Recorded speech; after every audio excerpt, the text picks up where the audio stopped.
नमस्कार, मैं शोभा शर्मा दुर्गावती हेमराज विद्यालय की हिंदी की अध्यापिका हूँ। आज मैं आपको हिंदी वसंत भाग 2 के प्रथम पाठ हम पक्षी उन्मुक्त गगन की व्याख्या बता रही हूँ। कृपया सभी छात्र व्याख्या को ध्यान से सुनें और उसे अपनी कॉपी में लिखें। प्रस्तुत कविता में कवि ने पिंजरे में बंद पक्षी के माध्यम से गुलामी की पीड़ा का वर्णन किया है।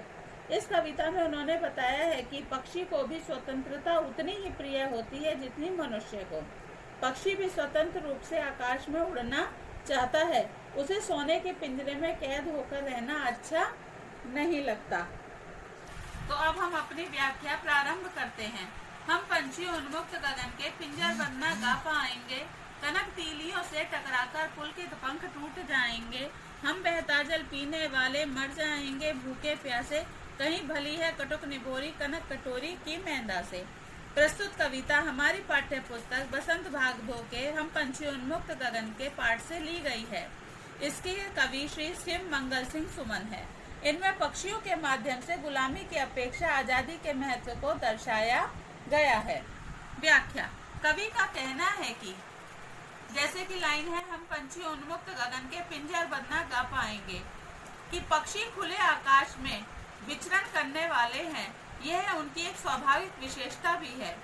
यदि उन्हें पिंजरे में बंद कर दिया गया तो वह सामूहिक रूप से जो गाना गाते हैं वह नहीं गा पाएंगे, क्योंकि गीत खुशी में ही गाए जाते हैं, बंधन में नहीं।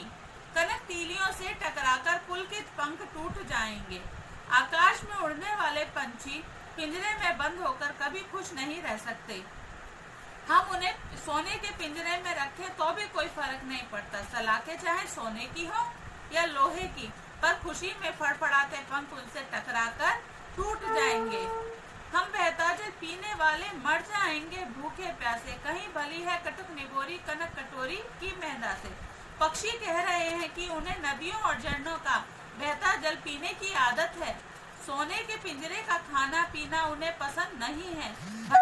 भूखे प्यासे क्यों ना मर जाएं, उन्हें तो आजाद रहकर कड़वी निबोरी खाना ही पसंद है।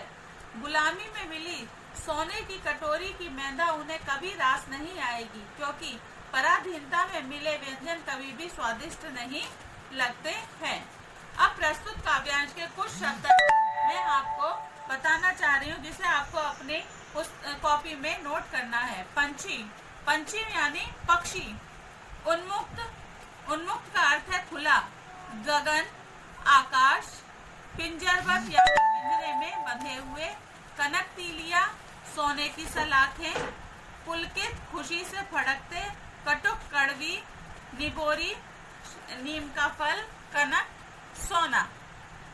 प्रस्तुत व्याख्या के शब्दार्थों को ध्यान से कॉपी में नोट करें। अब हम दूसरी व्याख्या प्रारंभ कर रहे हैं। स्वर्ण श्रृंखला के बंधन में अपनी गति उड़ान सब भूले, बस सपनों में देख रहे हैं तरु की पुनगी पर के झूले। ऐसे थे अरमान की उड़ते नीले नभ की सीमा पाने।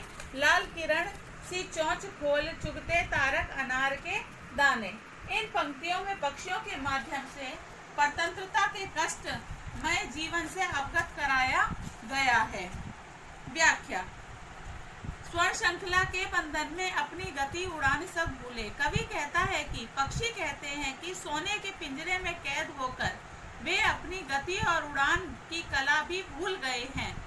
पहले वे वृक्ष की सबसे ऊपरी सीमा पर बैठकर झूला झूलते थे, बस सपनों के देख रहे हैं तरु की पगनी के झूले। यानी पहले वे वृक्ष की टहनी पर सबसे ऊपरी सिरे पर बैठकर झूला झूलते थे, अब यह एक सपना सा लगता है। ऐसे थे अरमान के उड़ते नीले नभ की सीमा पाने। लाल किरण सी चोंच खोल चुगते तारक अनार के दाने। उनकी इच्छा थी कि वे कभी उड़ते उड़ते नीले आकाश के उस छोर तक पहुंच जाएं, जहां उसकी सीमा समाप्त होती है। उनका अरमान था कि किरणों जैसी अपनी लाल चोंच से वे तारों जैसे अनार के दाने चुगें, परंतु गुलामी के जीवन ने उनके सारे सपनों और अरमानों का गला घोट दिया। उनकी खुशियां उनसे छिन गईं। अब तो वे पिंजरे में बंदी बनकर रह गए हैं। अब प्रस्तुत काव्यांश के शब्दों के अर्थ ध्यान से सुनें। स्वर्ण श्रृंखला यानी सोने की कड़ियां, बंधन, रोक, गति, चाल, वेग, तीव्रता, उड़ान, उड़ने की कला, तरु, वृक्ष, फुनगी, टहनी का सबसे ऊपरी भाग, अरमान, इच्छा या ख्वाहिश, नभ, आकाश, सीमा, अंतिम छोर, तारक, तारों के समान। अब हम अपनी तीसरी व्याख्या प्रारंभ कर रहे हैं। होती सीमाहीन क्षितिज से इन पंखों की होड़ा होड़ी, या तो क्षितिज मिलन बन जाता या तंती सांसों की डोरी। नीड़ न दो चाहे टहनी का आश्रय छिन भिन कर डालो, लेकिन पंख दिए हैं तो आकुल उड़ान में विघ्न न डालो। इन पंक्तियों में पक्षी आजाद रहने की इच्छा व्यक्त कर रहे हैं। व्याख्या। कवि का कहना है कि इन पंक्तियों में पक्षी कह रहे हैं कि अगर वे आजाद होते तो उड़ते उड़ते आकाश की सीमा ढूंढने निकल जाते। होती सीमाहीन क्षितिज से इन पंखों की होड़ा होड़ी, या तो क्षितिज मिलन बन जाता या तंती सांसों की डोरी।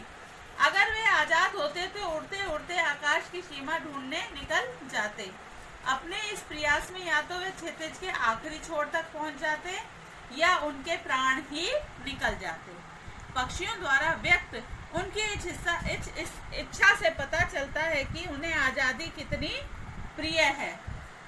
पक्षी सबसे विनय पूर्वक प्रार्थना कर रहे हैं, नीड़ न दो चाहे टहनी का आश्रय छिन भिन कर डालो, लेकिन पंख दिए हैं तो आकुल उड़ान में विघ्न न डालो।